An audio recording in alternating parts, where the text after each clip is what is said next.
आध्यात्मिक ज्योतिष चैनल के सभी दर्शकों को नमस्कार। सर्वप्रथम मैं भगवान तथा परमपिता परमेश्वर से प्रार्थना करता हूँ कि आपका जीवन सुखी और मंगलमय हो और आप अपने जीवन में निरंतर प्रगति करते रहें। आज मैं आप लोगों के सम्मुख उपस्थित हूँ। बुध ग्रह का जो मेष राशि में राशि परिवर्तन हुआ है या गोचर हुआ है, उसका मेष से लेकर के मीन तक राशियों पर क्या प्रभाव होने वाला है। तो वीडियो को प्रारंभ करने से पूर्व मैं आप लोगों से निवेदन करना चाहूँगा कि आप मेरे YouTube चैनल आध्यात्मिक ज्योतिष को सब्सक्राइब करें, नोटिफिकेशन बेल को आप ऑन कर लीजिए और इसके अतिरिक्त अपने मित्रों और दोस्तों को भी मेरे चैनल के बारे में बताइए और वीडियो अगर अच्छी लगे तो लाइक कीजिए। आइए हम अब प्रारंभ करते हैं गोचर का प्रभाव, यानी बुध ग्रह का गोचर का क्या प्रभाव होने वाला है। देखिए, बुध ग्रह जो है अपनी नीच राशि मीन से मेष राशि में प्रवेश कर चुके हैं आज 7 मई 2025 को। तो मेष राशि के जो हैं ये लग्न में इस समय स्थित होते हैं, गोचर के अनुसार लग्न में स्थित हैं। तो ये तीसरे भाव और छठे भाव के कारक बनते हैं। देखिए, बुध ग्रह क्या है, एक बुद्धिमत्ता का या बिजनेस का ग्रह है और तीसरे और छठे भाव के स्वामी आपके बनते हैं, यानी कि आपका जो कम्युनिकेशन स्किल है वो बहुत अच्छा होने वाला है और आपका कॉन्फिडेंट बहुत अच्छा बना रहेगा। अगर आप मीडिया के क्षेत्र में हैं, आप लिखने के यानी राइटिंग के क्षेत्र में हैं, या फिर आपका काम कम्युनिकेशन या संप्रेषण का है, तो इसमें बहुत अच्छा रोने वाला है। इसके अलावा ये देखिए, आपका छठा भाव जो है रोग भी आपको दे सकता है और किससे आपका रूटीन गड़बड़ा सकता है यहाँ पर। तो मुझे लगता है कि आपको यहाँ पर अपने रूटीन को भी ठीक करने की आवश्यकता है और विशेषकर अगर आपको किडनी से रिलेटेड या यूरिनरी ट्रैक्ट का कोई इन्फेक्शन है और स्किन डिजीज़ अगर आपको होती है, यानी आपका स्किन से रिलेटेड कुछ एलर्जी या कोई समस्या है, तो आप थोड़ा सा ध्यान रखने की आपको आवश्यकता पड़ेगी। अब हम बात करते हैं वृष राशि। तो वृष राशि के जो हैं दूसरे भाव के और पंचम भाव के स्वामी बनते हैं बुध और द्वादश से संबंध बना रहे हैं। तो देखिए, आपके जो खर्चे होने वाले हैं, क्योंकि द्वादश भाव जो है व्यय का है, ये जो आपके खर्चे होने वाले हैं ये आपके परिवार पर हो सकते हैं, इंजॉयमेंट पर हो सकते हैं, या फिर अपनी संतान पे भी आप खर्चा कर सकते हैं, क्योंकि 12th हाउस जो है कहीं ना कहीं आपके हॉस्पिटल का है, तो ये खर्चा उस पर भी हो सकता है। और इसके अतिरिक्त आप इन्वेस्टमेंट की तरफ भी जा सकते हैं, यानी कि आप फैमिली के नाम से इन्वेस्टमेंट करें या बच्चे के नाम से इन्वेस्टमेंट करें। और अगर आपका इन्वेस्टमेंट का काम है या आप करने जा रहे हैं, तो मुझे लगता है ये इस चीज़ के लिए बहुत अच्छा समय है, क्योंकि आप बुद्धिमत्तापूर्ण यहाँ पर खर्चों को नियंत्रित कर लेंगे या फिर इन्वेस्टमेंट करेंगे। अगर आप बुद्धिमत्तापूर्ण काम करते हैं तो ये इन्वेस्टमेंट आपके लिए अच्छा रहेगा। अब हम बात करते हैं मिथुन राशि। देखिए, मिथुन राशि का क्या है कि लग्नेश और चतुर्थेश बनते हैं एकादश भाव से। तो एकादश भाव क्या है, आपकी इनकम का है, आपके सोशल सर्कल का है। तो आपने बहुत ज़्यादा बुद्धिमत्तापूर्ण काम करना है इनकम के फील्ड में और सोशलाइज होने में, यानी कि यहाँ पर आप थोड़े से बिजनेस माइंडेड हो जाएंगे और लाभ हानि के परिप्रेक्ष्य से विचार करेंगे। थोड़ा सा क्या है, आपका पीस ऑफ माइंड या जो आपका कंफर्ट है थोड़ा सा इससे डिस्टर्ब हो सकता है, क्योंकि ये वहाँ से षटाष्टक का योग बनाता है और हो सकता है कि थोड़ा सा आपको घर से बाहर रहना पड़े, ये भी एक पॉसिबिलिटी बन सकती है। लेकिन कुल मिलाकर के आप यहाँ पर बुद्धिमत्तापूर्ण काम करेंगे और अपने इनकम को बढ़ाने की ओर आपका वो रहेगा, मतलब प्रयास रहेगा। इसके अतिरिक्त सोशल सर्कल को भी आप बढ़ाने का प्रयास करेंगे, वहाँ से आप लाभ लेने का आपका प्रयास होगा और मुझे लगता है कि आप उसमें काफ़ी हद तक सफल भी हो जाएंगे। तो अब हम बात करते हैं कर्क राशि। देखिए, कर्क राशि में ये 12th हाउस के और 3rd हाउस के संबंध बना रहा है दशम से भाव से।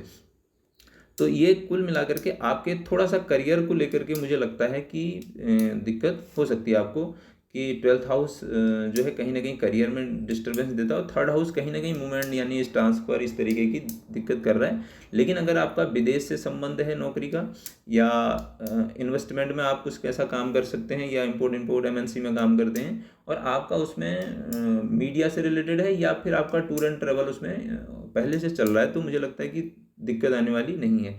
लेकिन ये बुध आपका अगर कहीं आप कुछ इस तरीके का काम करते हैं जो आपकी आजीविका का क्षेत्र है, उसमें आपको किसी डील को करने के लिए भेजा जाता है, तो आप सामने वाले को कन्विंस कर देंगे, यानी कि वो डील फाइनलाइज हो जाएगी और आप बुद्धिमत्तापूर्ण अपने स्टेटस को ग्रो करने में सक्षम हो जाएंगे। कुल मिलाकर के ये भी समय आपके लिए ठीक है। अब हम बात करते हैं सिंह राशि। तो सिंह राशि का क्या है कि सेकंड हाउस और 11th हाउस का संबंध बन रहा है 9th से। देखिए कुल मिलाकर के ये जो आपके लिए ये समय है, सेकंड हाउस का संबंध 9th से, ये संबंध वैसे ठीक है, लेकिन षडाष्टक बना रहा है। भाग्य से, कंसल्टेंसी से, फादर से आपको लाभ होने की संभावना होती है। और एकादश का संबंध नवम से होता है। लेकिन यहाँ पर ये बुध आपको एक दिक्कत कर सकता है कि लाभ लेने से पहले आप एक चीज़ जरूर ध्यान रखिएगा कि ये बुध की थोड़ी अच्छी स्थिति नहीं होती है, क्योंकि काल पुरुष का जो है नवा भाव होता है बृहस्पति का, और बुध जो है बिजनेस माइंड के तरीके से काम करते हैं, यानी कि बुध को बहुत ज़्यादा एथिक्स पे ध्यान नहीं रहता, यानी सही गलत को वो नहीं समझता। जब भी आप अगर ऐसी कंडीशन आपकी बन रही है लाभ लेने की, तो उसको आप थोड़ा सा एथिकल वे में कीजिएगा, अनावश्यक लाभ लेने का प्रयास ना करें। ऐसा न हो कि आप अन्यायपूर्ण कुछ लाभ कहीं से कमाने का प्रयास करें, तो वो फिर आपको बाद में दिक्कत कर सकता है। इस पर आपको ध्यान रखने की आवश्यकता हो सकती है। अब हम बात करते हैं कन्या राशि। देखिए कन्या राशि का 1st and 10th, यानी कि पहले लग्न का और दसम भाव का स्वामी जो है अष्टम से संबंध बना रहा है। ये कुल मिलाकर के लग्न का संबंध अष्टम से होता है, तो आपके स्वास्थ्य को लेकर के थोड़ी सी चिंता हो सकती है, और आपको ब्लॉकेजेस, यानी कि आपके जो काम है अगर कुछ पहले से चल रहा है तो अचानक से बिजनेस या उसमें दिक्कत आपको दे सकता है। इसके अतिरिक्त से आपका जो दसम भाव का स्वामी अष्टम से आता है, तो ये आपके करियर के लिए भी मुझे लगता है कि थोड़ी सी दिक्कत पैदा कर सकता है। लेकिन अगर आपका करियर कुछ मेडिटेशन है या ज्योतिष है, वहाँ अगर आप काम कर रहे हैं, उस फील्ड में हैं, तो आप बहुत अच्छा काम कर पाएंगे, क्योंकि अष्टम का बुध जो है पराशरी के अनुसार बहुत उत्तम रिजल्ट देता है। अगर आपका जैसे इंश्योरेंस का काम है या टैक्सेशन का काम है, तो ये वहाँ से आपको बहुत अच्छे लाभ दे सकता है। और अगर आप मेडिटेशन या उससे जुड़े हुए हैं, तो आपको कोई ऐसी दिक्कत नहीं होगी, आपको और अच्छी प्राप्तियाँ इस समय होंगी। अब हम बात करते हैं तुला राशि। तो तुला राशि का क्या है कि 12th हाउस और 9th हाउस का संबंध जो है सप्तम से बन रहा है। ठीक है, 12th हाउस क्या है आपका, हॉस्पिटल का है, इन्वेस्टमेंट का है। सप्तम आपका पार्टनर है, 9th आपके फादर हैं या धर्म का है।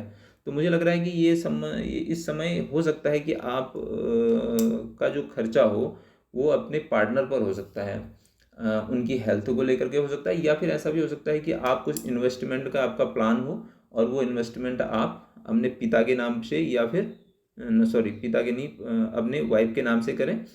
और 9th हाउस का संबंध अगर सप्तम से है, तो अगर आपका काम जो है फादर का जो है पार्टनरशिप में आप काम कर रहे हैं कुछ ऐसा, तो फिर आपको ये वहाँ से लाभ मिलने की संभावना देता है। अब हम बात करते हैं वृश्चिक राशि। तो देखिए वृश्चिक राशि में क्या है, ये बनते हैं आपके अष्टम का संबंध और 11th का संबंध बन रहा है छठे भाव से। देखिए छठा भाव क्या है कि रोग रिपू ऋण का है, डिजीज का है, और अष्टम भाव जो है ट्रांसफॉर्मेशन का है, ब्लॉकेजेस का है, और छठा भाव जो है मैंने आपको पहले बताया कि रोग रिपू ऋण का है। तो यहाँ पर ये थोड़ा सा आपको हेल्थ इश्यू दे सकता है, स्किन से रिलेटेड, या आपको किडनी या यूरिनरी ट्रैक्ट का हो सकता है, इस तरीके की डिजीज़ ये आपको यहाँ पर दे सकता है। देखिए 8th का छठे से संबंध थोड़ा सा ये रोग की वृद्धि की बात करता है। कहीं कुछ ऐसा भी हो सकता है कि जिसमें आपको चोट लगे और एक छोटी मोटी सर्जरी से भी आपको गुजरना पड़े, या फिर जिसमें हम कहते हैं कि छोटे मोटे टाँके लगने की, या वो भी एक संभावना ये दिखाता है। कहीं ना कहीं ऐसा भी हो सकता है कि आपको हेल्थ को लेकर के हॉस्पिटल की तरफ का रुख करना पड़े, तो आपको यहाँ पर ध्यान रखना है। लेकिन अगर आप देखिए, अगर आपका कुछ काम ऐसा है कि जहाँ पर आप पहले से ही सर्जरी के फील्ड में या मेडिटेशन ऑकल्ट है या सर्विस सेक्टर में है, तो ये फिर आपको लाभ देगा। अब हम बात करते हैं धनु राशि। देखिए धनु राशि में क्या है कि आपके सप्तम और दसम का स्वामी जो है पंचम से संबंध बना रहा है। ये बुध जो है आपके थोड़ा करियर्स में इस समय दिक्कत कर सकते हैं।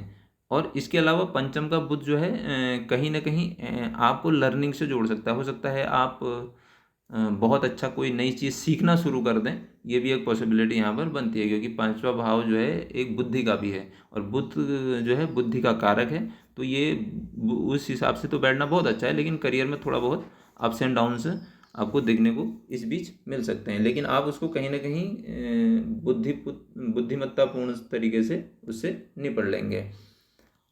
अब हम बात करते हैं मकर राशि। देखिए मकर राशि में क्या है कि आपके नाइन्थ और छठे भाव का संबंध जो है बन रहा है फोर्थ हाउस से। नाइन्थ हाउस जो है आपके फादर का है, धर्म का है, और सिक्स हाउस जो है आपके रोग रिपु ऋण का है, और ये फोर्थ हाउस में है। देखिए फोर्थ हाउस जो है बुध की बहुत अच्छी कंडीशन नहीं मानी जाती है, क्योंकि ये पीस ऑफ माइंड में मन और बुद्धि के बीच में एक द्वंद्व की स्थिति आपको ला सकता है। इसके अतिरिक्त ये भी हो सकता है कि जो आपके घर में कोई धार्मिक कार्यक्रम हो, एक छोटा बहुत छोटा मोटा प्रोग्राम हो सकता है जो कि धर्म से जुड़ा हुआ हो, जैसे सत्यनारायण की कथा या इस तरीके का। और छठे का संबंध चतुर्थ भाव से है, तो आपका द्वंद्व थोड़ा बढ़ जाएगा, और आपके जो मदर हैं उनको भी यहाँ पर ये थोड़ा बहुत हेल्थ इश्यू दे सकता है। तो आपने करना क्या है कि अगर मान लो आपके माता जी की आप सेवा कर सकते हैं, ठीक है, और किसी धार्मिक स्थल पर जाकर भी आप सेवा की जा सकती है। अब हम बात करते हैं कुंभ राशि। देखिए कुंभ राशि में क्या है, आपके पंचम भाव और अष्टम भाव का संबंध जो है थर्ड हाउस से बन रहा है। तो ये दो तीन चीज़ों के लिए तो अगर आप पहले से प्रयास करते हैं, जैसे मीडिया वाले में या राइटिंग के उसमें हैं, और कहीं रिसर्च का आपका कुछ ऐसा काम है, उसके संबंध में आपके टूर एंड ट्रेवल से इस तरीके का है, तो वो तो ठीक है, उसके लिए तो आपका बहुत अच्छा समय है। किंतु ये आपका जैसे कुछ स्किल्ड डेवलपमेंट का कुछ काम है, या स्किल्ड जॉब है, या कौशल से पूर्ण आपका काम है, यानी मीडिया से रिलेटेड है और रिसर्च आप उसमें करते हैं, यानी कि जिसमें मैं कहूँगा एक आप जासूसी तरीके के कुछ जर्नलिज्म का काम कर दें, तो फिर मुझे लगता है कि उसके लिए ये अच्छा समय आपका जाने वाला है। अब हम बात करते हैं मीन राशि, यानी कालपुरुष की जो अंतिम राशि है। यहाँ ये चतुर्थ भाव और सप्तम भाव का संबंध सेकंड से बनता है। देखिए ये आपके लिए सेकंड हाउस है, तो ये फाइनेंस के लिए तो बहुत अच्छा, और फाइनेंस की प्राप्ति आपको कहाँ से हो सकती है, माता जी से हो सकती है, और अपने पार्टनर से होती है। अगर आप पार्टनरशिप का कुछ काम कर रहे हैं तो वहाँ से आपको लाभ हो सकता है, या आपने लाइफ पार्टनर के उसमें कुछ इन्वेस्टमेंट या इस तरीके का कुछ काम किया, वहाँ से आपको कुछ प्राप्तियाँ होने की कुछ पॉसिबिलिटी होती है, तो वहाँ से ये संभावना बना सकता है, वहाँ से आपको लाभ होगा। फाइनेंस के लिए बहुत अच्छा ये योग माना जाता है यहाँ पर बुध की जो ये प्लेसमेंट है, क्योंकि बुध जो है एक बुद्धिमत्तापूर्ण काम करने की ओर इशारा करता है। तो आप यहाँ बुद्धिमत्तापूर्ण जो है पैसा बहुत अच्छा वो कर लेंगे, लेकिन ये अष्टम भाव को भी यहाँ से देखता है, तो थोड़ा सा आपको यहाँ केयरफुल रहने की आवश्यकता है, क्योंकि पैसा तो आप बहुत अच्छा बना लेंगे, लेकिन वो अचानक से गायब होने की भी उसकी संभावना बनती है। देखिए बुध ग्रह को ठीक करने के लिए मैंने वैसे तो आपको बता दिया है कि आप इस तरीके का बना दीजिए, जिस तरीके का मैंने आपको प्रिडिक्शन में दिया है। अगर आपको कोई दिक्कत आती है तो आप उस तरीके से अपने लाइफस्टाइल को मॉडिफाई कर सकते हैं। इसके अलावा अगर आप पराशरी उपाय करना चाहें तो इसके लिए सबसे बढ़िया है कि आप बुधवार के दिन भगवान विष्णु के मंदिर में दिया जलाएं और ओम नमो नारायणाय का जप करें, तो आपका कल्याण होगा। आपने मुझे इतना समय दिया, मेरे वीडियो को ध्यान से सुना, आपका बहुत बहुत धन्यवाद।